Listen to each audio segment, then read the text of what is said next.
mister. È iniziato bene il primo tempo, avete avuto anche alcuni spunti offensivi che potevano creare problemi seri alla Voltrese. È uscita poi un po' la Voltrese, il secondo tempo e l'inizio soprattutto un po' più, Sì. meno dinamici. Beh, diciamo che siamo una squadra costruita quest'anno qua.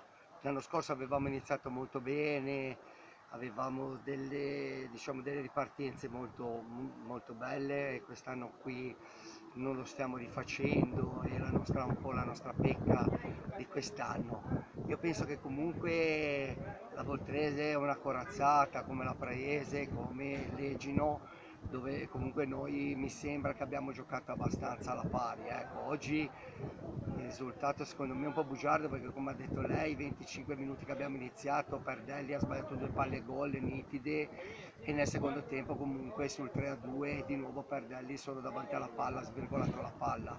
È un peccato perché sono ragazzi che si impegnano alla morte ed è un peccato vedere che poi per un pelo non riusciamo a portare un risultato a casa.